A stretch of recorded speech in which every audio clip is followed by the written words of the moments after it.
How many understand what I'm talking about? People use these things to solicit sympathy. It can be as simple as a headache. Oh, I have a headache. I can't talk right now.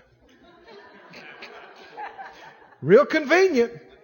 Just at the same time you're being called on the carpet about something. Oh, I can't talk right now. You know, my stomach's acting up. Well, I can't deal with that right now. You know, that's affecting my blood pressure. Then you're going to have blood pressure problems because it is your friend. You can't use it and get rid of it. You got to take sides against it and never use it and never yield to it. This is important, friends, because folks sitting right here tonight, and this applies to you directly, specifically. And I know some things, but I don't have to know. But listen, it's because if you don't quit using it, it's going to cost you. You're going to have serious health problems in the near future. But that doesn't have to be. It's not the will of God. But you got to stop using it. And you got to stop doing anything for people to feel sorry for you. Are you a victim? Are you pitiful? To be pitied. Should people feel, is there reasons for people to feel sorry for you? I don't want anybody feeling sorry for me. Do you? That was a little weak. Come on now. Do you want somebody feeling sorry for? Who do you want feeling? Yeah. That's better. Say it out loud. I do not want anybody feeling sorry for me for any reason. Yeah. Yeah. 1 Samuel 22. I want you to see something that happened and see the way the enemy works. We're not ignorant of his devices, and this reveals some of this. I should have read another verse to you. I'll just quote it to you. You know, 2 Corinthians 7:10 says, the sorrow of the world works death. Say that out loud. The sorrow of the world works death. That's serious, isn't it? The sorrow of the world works death. Well, the enemy wants you in this sorrow. And he wants you yielding to it, and he wants it working in you. And in 1 Samuel 22, you see this happen to Saul. 1 Samuel 22. It's down about verse 6, we'll start. Saul had been anointed king. Things should have been great and grand. Anointing of God was on him. But he got off because he was rebellious. He was hard-headed. He was unteachable. Wouldn't admit it when he'd made mistakes. Pride. And verse 6. Saul heard that David was discovered, and the men that were with him. Saul abode in Gibeah under a tree in Ramah, having a spear in his hand. All his servants were standing about him. Saul said to his servants that stood about him, hear now, you Benjamites, will the son of Jesse give every one of you fields and vineyards, and make you all captains of thousands and captains of hundreds, that all of you have conspired against me? And there's none that shows me that my son has made a league with the son of Jesse, and there's none of you that's sorry for me. Do you hear that? Hear how strong this is in him? None of you are sorry for me. Now, do you understand how he went? Through the unteachableness, through the hard-headedness, the rebellion. He started down a dark path. And this was involved in it, him feeling sorry for himself. It was so strong in him that he told all of them, the whole bunch out there that day publicly, none of you is sorry for me. The Bible says in Romans that if you are unthankful, your understanding is darkened. Your understanding gets darkened. And if you feel sorry for yourself and you're thinking other people should feel sorry for yourself, why? Why should they feel sorry for you? because you believe it is bad for you and it's going to be bad. So you should pity me. Going down that path darkens your understanding. You get darker and darker. Did it happen with him? Oh. He got to the point where he was tormented with demons. He got to the point where he's trying to kill people around him. I mean, literally possessed. We see him in the end out trying to find a witch. See if he could, that's right, to see if he could get some direction. That's how darkened his understanding had got. Oh, friend, do you see the path that this takes you? It's intertwined with self-pity. You get to laying around feeling sorry for yourself, and you get mad at other people because they don't feel sorry for you. It gets darker and darker and darker in your understanding. That's how people get so twisted up. They don't see right. They don't think right. And they'll push away the very people that care the most about them. A lot of you have seen it and you've tasted of this. You know what I'm talking about. It's devilish stuff. You know how you get out of it? Real simple. You begin to give thanks. If unthankfulness darkens your understanding, what would thankfulness do? It would begin to enlighten you. You begin to thank God. Thank God. And you don't, listen to me now, you don't talk about what you don't know. You don't talk about what you don't have. You don't talk about what you can't do. You don't talk about what you are not. Don't do it. Don't do it. And never, ever, ever, ever, for any reason, at any time, under any circumstances, never, ever, ever, never, never feel sorry for yourself. Never. There's never a legitimate excuse. There's no situation that could be so bad that, yeah, you got a right to feel sorry for yourself. No, can't happen. The way you come out is you begin to thank God. I don't care. You know, I've seen people at healing school before when I was working with Brother Hagin. And they get to focusing on their problem. Let's say they got a finger that something's wrong with it. And they get to focusing on that finger. And they talk like this, you know, my finger, Brother Keith. I had a fellow one time, he's telling me, he said, my tear ducts, they don't work right. I don't know why they don't, but they don't. My eyes so dry. He said, my tear ducts don't work right. He must have said it 10 times while I was standing there. He said, my tear ducts don't work right. I don't know why they don't, but they don't. My eyes so dry because my tear ducts don't work right. I said, how long you been saying that? He said, what? See, he didn't even say it. How long you been saying that your tear ducts don't work right? He said, about 8 months. I said, how long they haven't been working right? He said, about 8 months. I said, well, now that's not working good. Let's do something else. Right? And the problem is, let's say something's wrong with somebody's finger. They'll focus on it and go, my finger. Oh, man, I wish my finger worked right, but it don't. Other people's finger worked right. Why don't my finger work right? It ain't fair. And completely forget that they got 9 that's just fine. Huh? Got 10 toes that work good. Got ankles and knees and elbows that work good.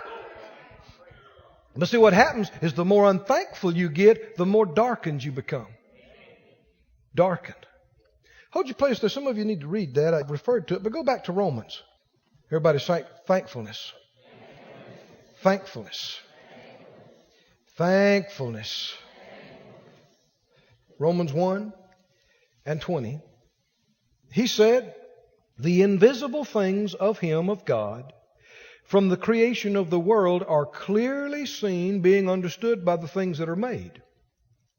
Even His eternal power and Godhead, so that they are without excuse. Because that when they knew God, they glorified Him not as God, neither were thankful, but became vain in their imaginations, and their foolish heart was what? Darkened.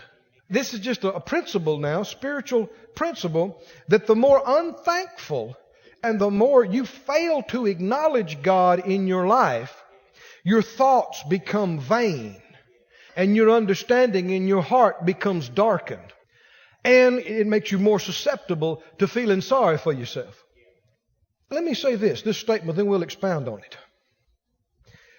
The Lord gave this to me years ago. I wrote it down. You cannot be gracious to someone who feels they deserve it. You cannot be gracious to someone who feels they deserve it. People don't understand. They misunderstand walking in love. And so therefore give and yield to people's flesh when they put pressure on them or when they demand things from them. How many remember Ahab and Jezebel? Remember one day Ahab, he saw a vineyard, a piece of property that he wanted, Naboth's vineyard, and he said, sell me your land, or else I trade you for a better piece of land. And Naboth said, oh, no, I can't do that. The Lord forbids me. That's part of my inheritance and my family's. I can't do it. I'm sorry. I can't do it. And he came home and went to bed and poked his lip out and felt sorry for himself. Didn't he? Now I want you to see something. Where is this going? When you start that, are you opening the door to the devil? If anybody knows the rest of the story, you know some awful things happen. And where did it start? It started with pouting. He came in there and piled up on the bed, and Jezebel came in. She said, what's wrong, baby? You didn't eat your supper. He said, who's going to give me my dinner? Huh? What? Naboth would sell me his vineyard. What? You the king, baby. What do you mean he wouldn't sell you? He wouldn't sell me his vineyard. How many know the rest of the story? She set this righteous man up, had people lie on him in the courts of the land, executed him, seized his property, lying, stealing, murder. Where did it start? Pouting. See where it started? Friends, when you start down that path, you're understanding it's darker and darker and darker. And family, grandparents and parents and spouses have not realized they called it walking in love. But friend, when somebody puts pressure on you about what you ought to do for them. Well, if you love me, you do this for me. And if they loved you, they wouldn't be saying that. Did you hear me? They're telling you more than they mean to be right now. They're telling you they don't love you. They don't care about you. All they want is what you can do for them. Well, if you love me, if you cared about me, and pressure. How that sounds like Delilah working on Samson, doesn't it? How many know that was devilish? Trying to steal the anointing? Well, if you cared about me, you don't care about me. You don't care about me. Well, acting like that, who would want to? When people, we see it in the ministry a lot of times. I've had people come to me before and they said, you ought to do this for us. I said, huh? Well, you have more than we do, so you ought to do this for us. Is that right? You know what they've done now? I cannot be gracious to them. Why? Because they think I owe it to them.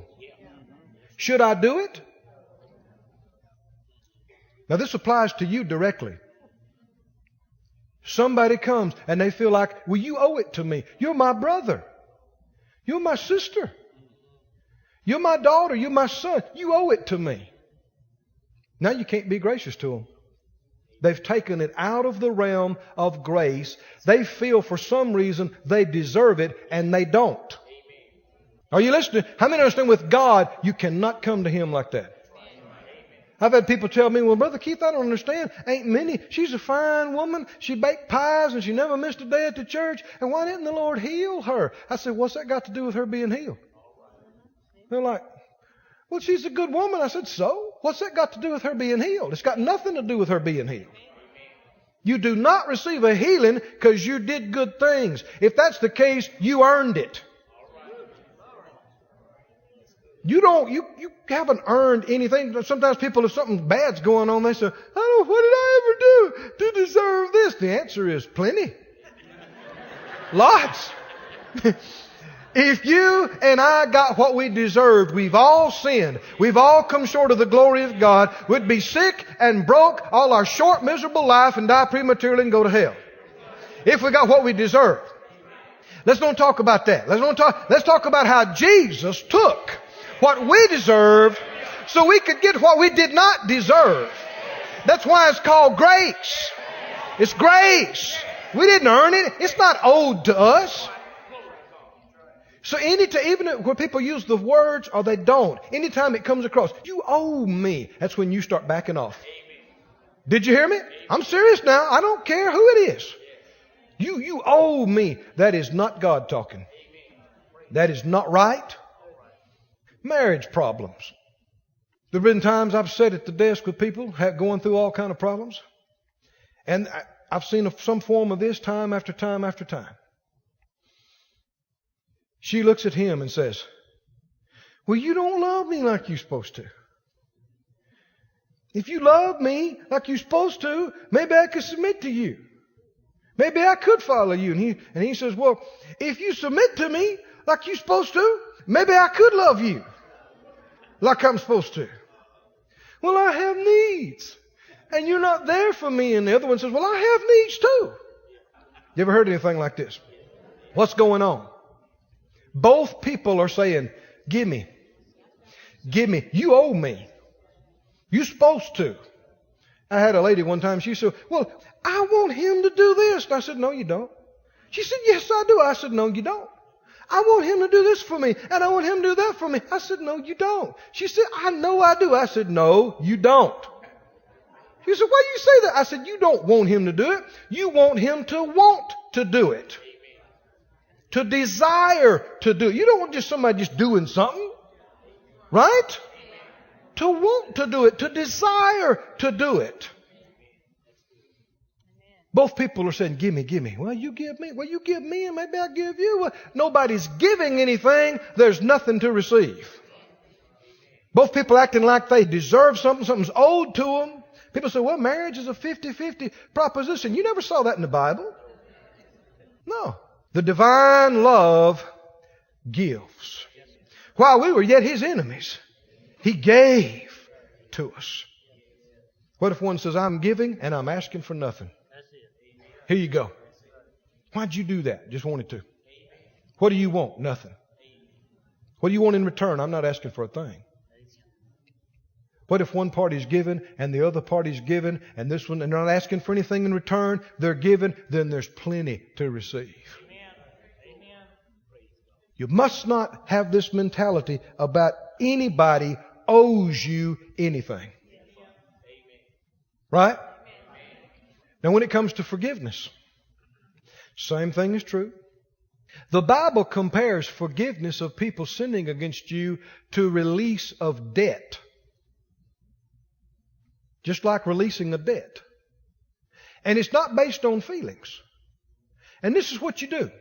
See, Christians, sometimes they say, "Well, I forgave them, but the thoughts come back and they go, man, I can't forget how that sorry rascal did me." And they get all worked up and go, "Oh, what's wrong with me? I haven't forgiven them." Forgiveness is not based on feelings. You do it by faith. And it's just like a debt. Let's say somebody owed you $10,000 and you decide you're going to release them from it. You call them in, you say, "Here's the contract." You could not even feel like it. You're just doing it because the Lord told you to. And you say, "Here, see this? You don't owe me anything anymore." They walk out of the room. You might wish you hadn't done it next week. But you did. Right? Ain't based on feelings. Contracts tore up. They don't owe you. That's how you forgive people. It's not based on how you feel. You say, "I release them. They owe me nothing. They don't owe me an apology. They don't owe me an explanation. They don't owe me restitution. They owe me nothing." Got nothing to do with how you feel. Everybody said out loud, they owe me nothing. They owe me nothing. They owe me nothing. Nothing. Nothing. That's how you forgive and you don't go back and forth with it. That's how you get free. And remember, the Lord said, when you forgive, what's going to happen? He's going to forgive you. Right? Go with me to 1 Samuel. We've talked about the victim. Let's talk about the victor. How many want to talk about the victor, the victorious one? Because that's talking about us, right? That's us. That's who we are. In 1 Samuel, should have had you hold your place, I guess. The first chapter. You see the story, 1 Samuel 1. This was, right before Samuel was born, and it's how he was conceived and came to be. His mother, Hannah, could not conceive. And the Bible said in verse 4, 1 Samuel 1:4, when the time was that Elkanah offered, he gave to Peninnah his wife and to all her sons and her daughters portions.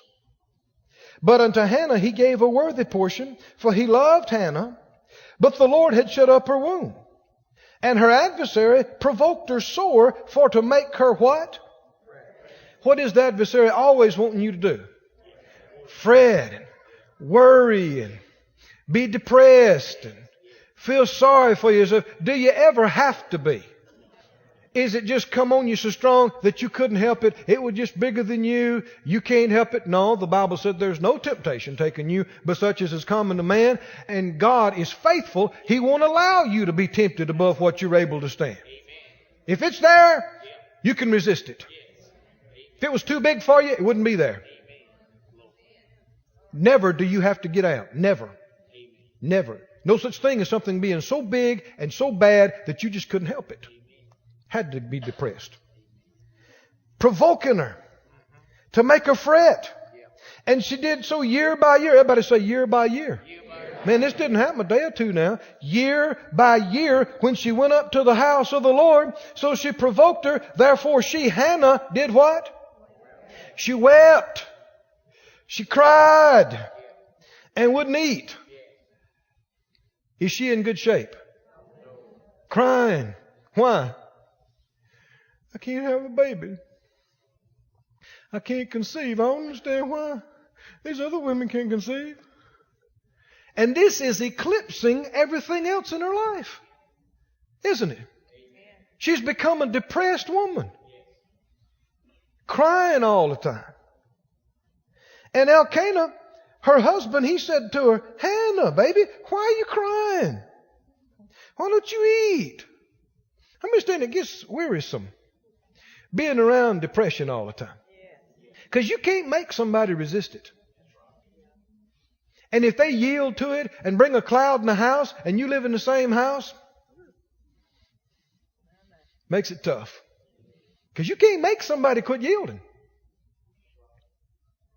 And he said, why don't you eat? Why is your heart so grieved? He said, you got me. He said, I'm better than 10 boys, ain't I? You got me. And if you put it all together, she cried.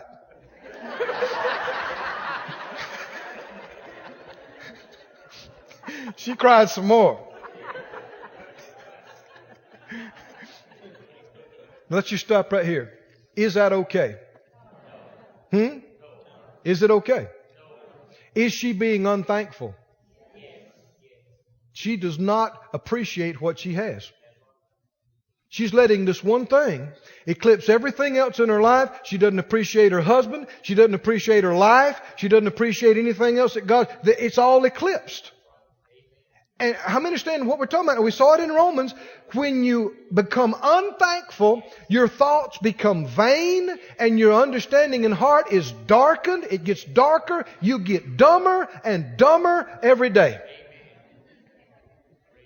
I've endeavored to help people that have yielded to this for months and months and months and months. And sometimes it's like talking to a post. You tell them something, they just look at you and cry. It doesn't even register on them.